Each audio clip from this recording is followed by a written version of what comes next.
تاسې دلته جناب سپیکر صاحب جرګه رابللې وه جرګې ته ټول خلک تاسې دعوت کړی او جرګه خو چې کومه دی د پښتنو دا خو زموږ روایات پاتې شوي دي 50,000 کالو نه چې یو میلمه ما راوبللو هغه میلمه ته وینا ورکول حق زما جوړېږي او هغه باعزته طریقه خپل کور ته رسېدل هم زما حق جوړېږي د دې جرګې نه چې کومه دی د پي ټي ایم 2 کسان چې دې جرګې له راغلي وو هغه لا ترکلی شوي دي بلکې 15 کسان دا هوس به د هغې تپوس کله کوي نو که دا قسمه صورتحال رواني چې د صوبایي او د وفاقي حکومتونو سره صرف دغه 5% اختیارات ورسوي او 95% اختیارات دا د اسټیبلشمنټ او ادارو سره ورسره چې د ماشاءالله یو نوی قسم دی کوم ته چې موږ هایبرډ ماشاءالله ویلی شي یعنې ډایرکټ نه ده انډایرکټلي ماشاءالله ده نو خوښه نه ده چې داسې یو دا شته حکومتونه موږ ته پرېښودلی شي او نیغ په نیغه دی ماشاءالله بیا ولګوي د دې سره خو چې کومه دی جمهوري قوتونه هم بدنامېږي صوبایي حکومتونه هم بدنامېږي او دلته بیا لګېږو موږ په یو بل الزامونه لګوو چې وفاقي حکومت داسې دی وفاقي حکومت وي صوبایي حکومت داسې دی په منځ کې د قام مسلې نه اورېږي سپینه خبره کول پکار یوه میاشت و نیمه میاشت وړاندې په باجوړ کې موږ د باجوړ قومي امن جرګې د امن دپاره جدوجهد کاوه هغوی اعلان کړی و چې یو احتجاج کول دي د ریاست لخوا چې کوم زموږ اجتماعي قتل ته کولیټر ډیمیج لفظ ورکولی کېږي دغه شان کولیټر ډیمیج شوی و په ماموندو کې نو د هغې په خلاف موږ احتجاج کړی و باقي ټول سیاسي جماعتونه پارلمنټیرین ایکس پارلمنټیرین شامل وو د ریاستي ادارو لخوا د پولیس په ذریعه باندې پوره خبره وکړو د ریاستي ادارو لخوا د پولیس په ذریعه باندې اف آی آر وکړلی شوي درې د مختلفو پارټو سیاسي کارکنان پاکې شامل وو عبید کامرین چې زمونږ زلین پاپیش سیکټري دی په هغه باندې دغه اف آی آر کې هغه هم شامل وو هغه دغه اف آی آر په عدالت کې موږ چیلنج کړو بیا پکې د هغه بي بي اے شوې وه بیا هغه بي بي اے کینسل شو جیل ته لاړې نن هغه یو ځل بیا ضمانت دپاره موږ عدالت ته رجوع کړې وه چې بل خبر رالی چې د ډي ای خان د پولیس راغلي دي او دا عبید کامرین چې کومه دی موږ ته په یو بل اف آی آر کې مطلوب دي دا یو نوی پرکټس شروع شوی دی پرکټس داسې شروع شوی دی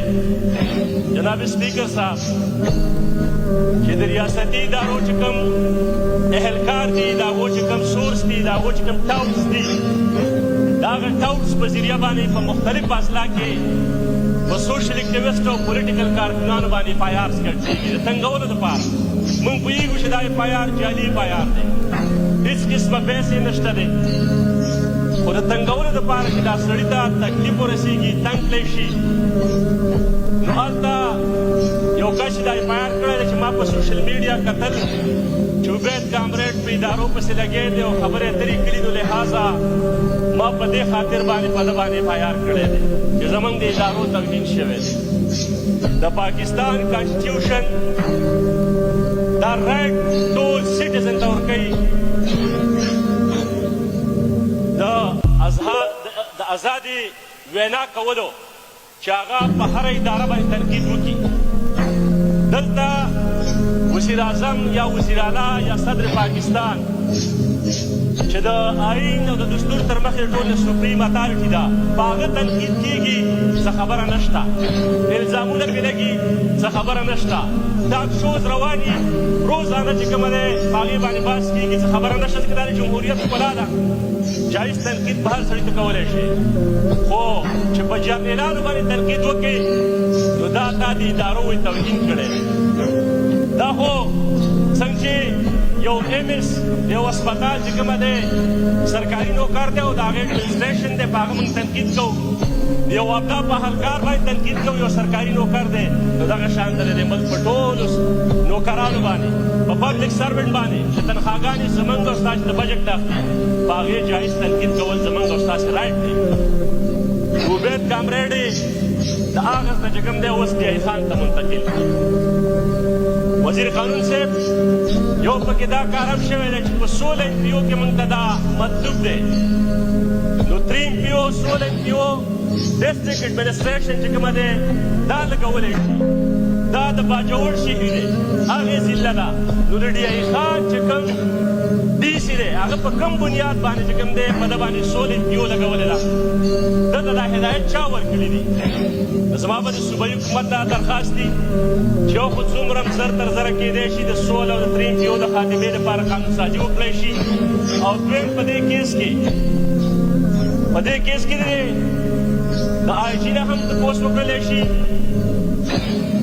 او د هوم ډپارټمنټ نه هم تپوس وکړلی شي او د هغه د ای خان د ډي سي نه تپوس وکړلی شي چې تا د چا په وینا باندې سولې PO کې دا لږ ارتلی دی ځکه چې دی خو په باجوړ کې شهري دی په هغه ضلع کې دی نو دا قسمه چیف ټیکټس چې کومه دی په دې ریاست کې استعمالیږي د پولیټیکل کارکنانو خلاف د پولیټیکل لیډرشپ خلاف د سماجي کارکنانو خلاف هغه